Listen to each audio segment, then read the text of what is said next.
नमस्कार मित्रों, आज हम माघ मास के छठे और सातवें अध्याय का श्रवण करेंगे।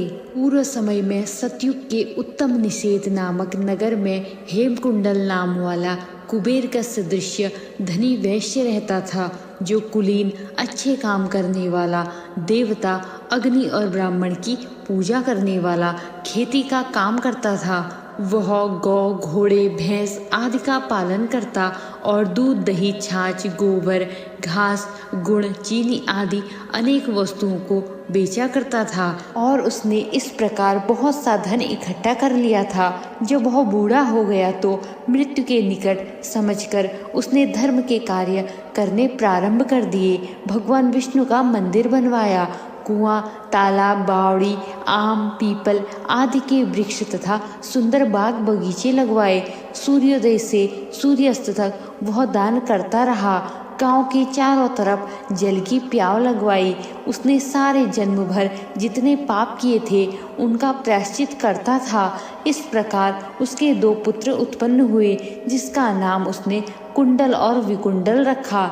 जब दोनों लड़के युवा अवस्था को प्राप्त हुए तो हेमकुंडल वैश्य गृहस्थी का सब कार्य सौंपकर भगवान की तपस्या के लिए निमित्त वन में चला गया और वहाँ विष्णु की आराधना में शरीर को सुखाकर अंत में विष्णु लोक को प्राप्त हुआ। उसके दोनों पुत्र लक्ष्मी के मद को प्राप्त होकर बुरे कर्मों में लग गए। वैश्यगामी वीणा और बाजे लेकर वेश्याओं के साथ गाते फिरते थे। अच्छे सुंदर वस्त्र पहनकर, सुगंधित तेल लगाकर हाथी की सवारी करते थे और सुंदर घरों में रहते थे। इस प्रकार ऊपर बोए बीज के सदृश वह अपने धन को बुरे कामों में नष्ट करते थे। कभी किसी सत्य पात्र को दान आदि नहीं करते थे, न ही कभी हवन, देवता या ब्रह्मा जी की सेवा तथा भगवान विष्णु का पूजन किया करते थे। इस प्रकार थोड़े ही दिनों में उनका सब द्रव्य नष्ट हो गया और वह दरिद्रता को प्राप्त होकर अत्यंत दुखी हो गए। भाई जन, सेवक, उपजीवी सब इनको छोड़कर चले गए और राजा के भय से नगर को छोड़कर चोर तथा डाकुओं के साथ वन में रहने लगे और वहां अपने तीक्ष्ण बाणों से वन के पक्षी, हिरण आदि पशु तथा हिंसक जीवों को मारकर खाने लगे। एक समय इनमें से एक पर्वत पर गया, जिसको सिंह मारकर खा गया, और दूसरा वन को गया, जो काले सर्प के डसने से मर गया। तब यमराज के दूत उन दोनों को बांधकर यम के पास लाए और कहने लगे कि महाराज, इन दोनों पापियों के लिए क्या आज्ञा है।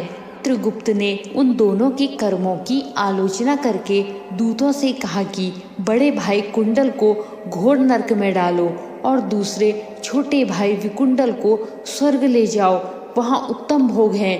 तब एक दूत तो कुंडल को नरक में फेंकने के लिए ले गया और दूसरा दूत बड़ी नम्रता से कहने लगा कि हे विकुंडल, चलो तुम अपने अच्छे कर्मों से स्वर्ग को प्राप्त होकर अनेक प्रकार के भोगों को भोगो।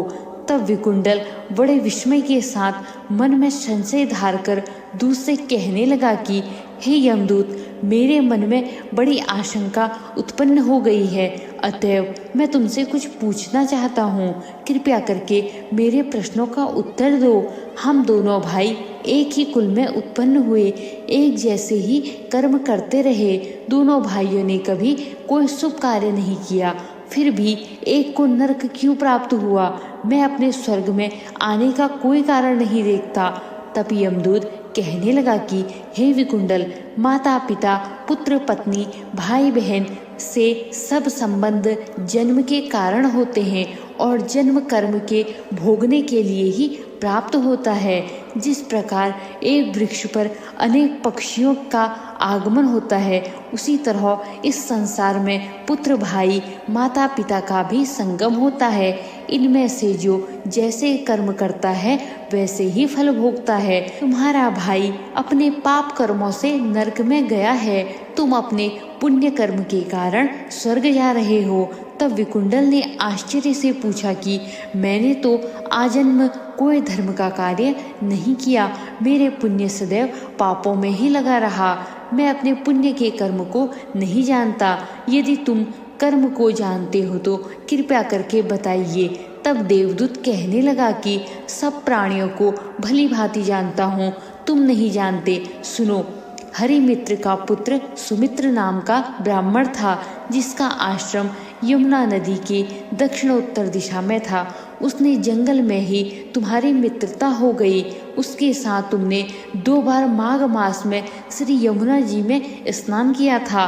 पहली बार स्नान करने से तुम्हारे सब पाप नष्ट हो गए थे और दूसरी बार स्नान करने से तुमको स्वर्ग प्राप्त हुआ है। सो हे वैश्यवर, तुमने 2 बार माघ मास में स्नान किया, इसी के पुण्य के फल से तुमको स्वर्ग प्राप्त हुआ और तुम्हारा भाई नरक को प्राप्त हुआ।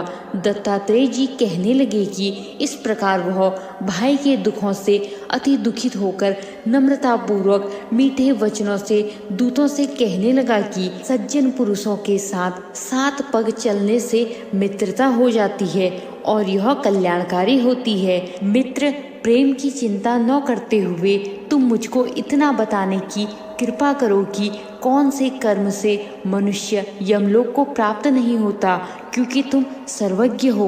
धन्यवाद दोस्तों। यहाँ से आगे का अध्याय आपको 8वें अध्याय में सुनने को मिलेगा। आगे की वीडियो में बने रहें। राधे राधे।